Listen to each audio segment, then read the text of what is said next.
보내주신 자료, 오늘은 구약 성경 나훔서를 함께 깊이 파헤쳐볼까 합니다. 네, 아주 흥미로운 책이죠. 시작부터 정말 흥미로운 게 이 선지자 이름 나훔의 뜻이 위로라고 해요. 맞습니다. 위로. 그런데 책을 딱 펼쳐보면 내용은 전혀 위로 같지가 않아요. 온통 불같은 예언으로 가득 차 있잖아요. 그렇죠. 당대 최강 제국이었던 아시리아의 수도 니느웨의 완전한 멸망을 선포하니까요. 그러니까요. 어떻게 한 제국의 파괴에 대한 메시지가 누군가에게는 위로가 될 수 있는 걸까요? 바로 그 역설적인 질문이 오늘 이야기의 핵심이라고 할 수 있겠습니다. 네. 그래서 오늘 이 예언이 터져나온 시대적 배경은 어땠는지, 또 왜 그렇게 강력하고 생생한 언어로 쓰였는지, 그리고 이 오래된 이야기가 오늘 우리에게 던지는 메시지는 무엇인지 한번 차근차근 파고들어 보겠습니다. 그럼 바로 시작해 볼까요? 저자인 나훔 선지자, 이름의 뜻이 위로라는 게 들을수록 참 아이러니해요. 네, 그 이름의 뜻이 이 책 전체를 여는 열쇠라고 할 수 있어요. 열쇠요? 당시 유다 민족은 아시리아라는 정말 거대한 제국의 압제 아래에서 신음하고 있었거든요. 아, 식민 지배 같은 상황이었군요. 그렇죠. 나훔서는 바로 그 압제자 아시리아의 신장부인 니느웨의 멸망을 선포하는 책입니다. 즉, 억압하는 자의 몰락이 고통받던 사람들에게는 그 무엇보다 큰 위로가 된다는 거죠. 아, 그런 의미의 위로군요. 부드럽고 따뜻한 위로가 아니라 내 원수가 마침내 심판받을 것이다 라는 어떤 정의 실현에서 오는 위로. 정확합니다. 보내주신 자료에서도 나훔 1장 15절 같은 구절을 근거로 저자가 바로 그 억압받던 남유다 출신의 가능성이 아주 높다고 분석하고 있어요. 네요? 네, 자료에서도 굉장히 구체적으로 분석하고 있더라고요. 맞아요. 여기서 아주 중요한 역사적 단서가 두 가지 나옵니다. 첫 번째 단서는 나훔서 3장에 나오는데 이집트의 거대 도시였던 노아몬의 함락을 이미 일어난 일로 언급한다는 점이에요. 노아몬이요. 지금의 테베 말씀이시죠? 네, 맞습니다. 고대 세계에서는 정말 엄청난 사건이었죠. 거의 뭐 오늘날로 치면 뉴욕이나 런던이 함락됐다는 소식만큼 충격적이었을 것 같은데요. 맞아요. 상상하기 힘든 뉴스였죠. 그 사건이 기원전 663년경에 바로 그 아시리아에 의해 일어났거든요. 아, 그럼 나훔서는 최소한 기원전 663년 이후에 쓰였다. 이런 출벌선이 생기는 거네요. 그렇죠. 그리고 두 번째 단서는 이 책이 예언하는 핵심 사건, 바로 아시리아의 수도 니느웨의 멸망은 아직 일어나지 않은 미래의 일로 이야기한다는 점입니다. 니느웨 멸망은 역사적으로 기원전 612년이었고요. 네, 바빌로니아와 메디아 연합군에 의해서요. 와, 그렇군요. 노아몬이 멸망한 663년 이후, 그리고 니느웨가 멸망하기 전인 612년 사이, 벌써 50년이라는 아주 좁은 시간대로 범위가 좁혀지네요. 네, 그런데 자료는 여기서 한 걸음 더 깊이 들어가요. 더요? 아시리아의 마지막 위대한 왕, 그러니까 노아몬을 함락시켰던 그 장본인인 아슈르바니팔이 기원전 627년에 사망하거든요. 아, 그 왕이 죽고 나서부터 제국이 흔들리기 시작했군요. 급격하게 내리막길을 걷기 시작하죠. 그래서 많은 학자들이 아마도 제국의 힘에서 서서히 균열이 보이기 시작하던 기원전 630년 이전 어느 시점에 이 예언이 기록되었을 거라고 추정합니다. 정말 칼날 위에 서 있는 듯한 시점이네요. 겉보기엔 여전히 세계 최강 대국이지만 예리한 눈을 가진 사람에게는 이미 그 몰락의 징조가 보이기 시작하던 바로 그 순간. 와, 시대적 배경을 알고 나니 예언의 무게가 다르게 느껴집니다. 그렇죠. 그럼 이제 그 심판의 대상, 아시리아 제국으로 넘어가 보죠. 자료에서는 아시리아를 오만한 제국이라고 표현하는데 대체 어떤 나라였길래 이토록 혹독한 심판을 받게 된 건가요? 보내주신 자료에 포함된 지도를 보시면 당시 아시리아 영토가 얼마나 광대했는지 한눈에 들어올 거예요. 네, 정말 거대하더라고요.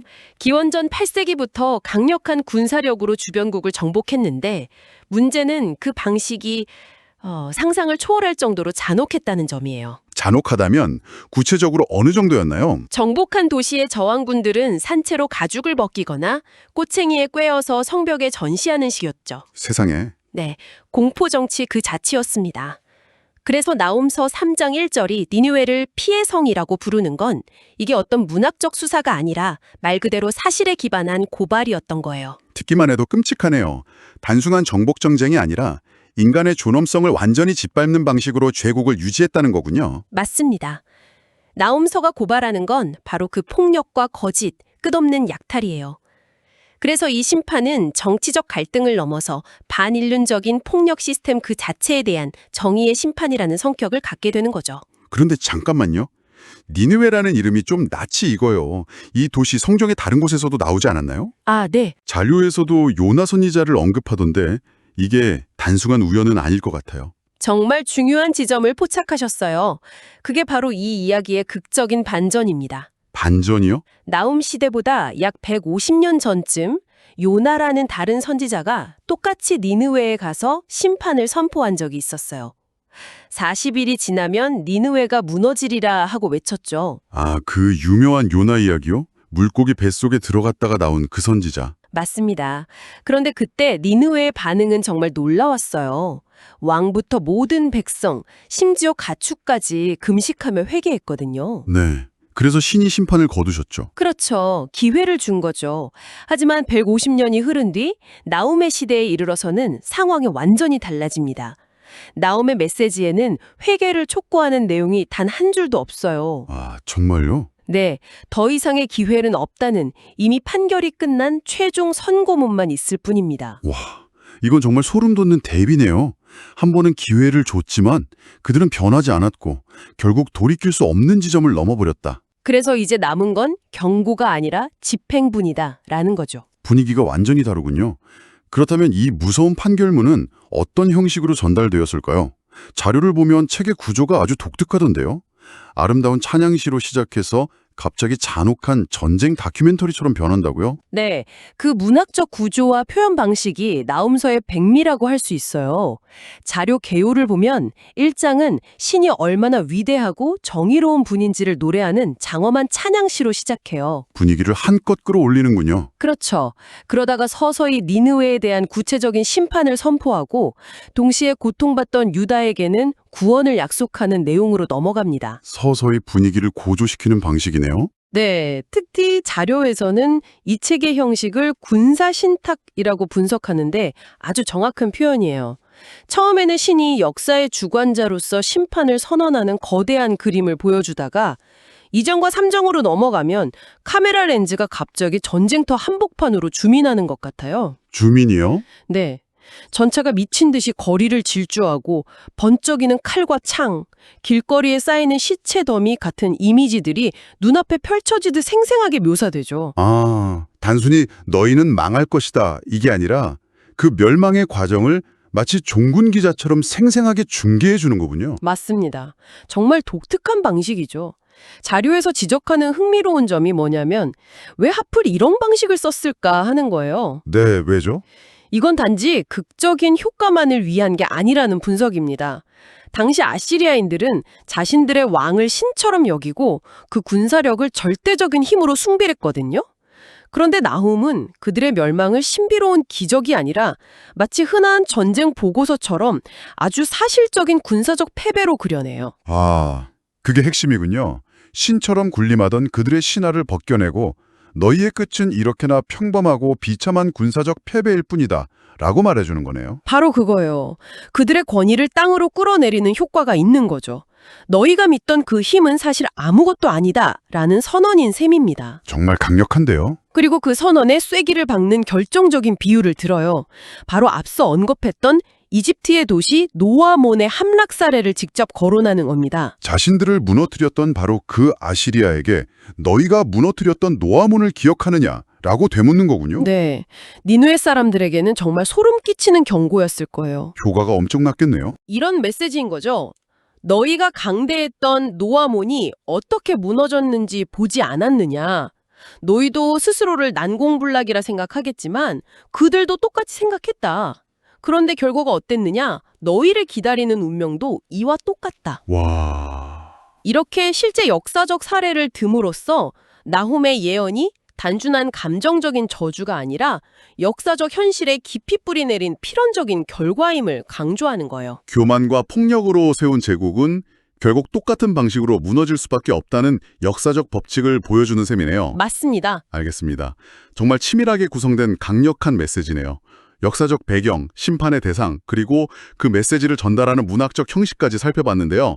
그럼 이 모든 것이 오늘날 이 글을 읽는 우리에게는 무엇을 의미할까요? 그렇죠. 여기서 이 모든 것은 무엇을 의미하는가라는 궁극적인 질문에 도달하게 돼요. 네, 단순히 한 고대 제국의 흥망성쇠 이야기는 아닐 텐데요. 자료는 그들이 멸망한 근본적인 원인을 명확하게 지적하고 있습니다.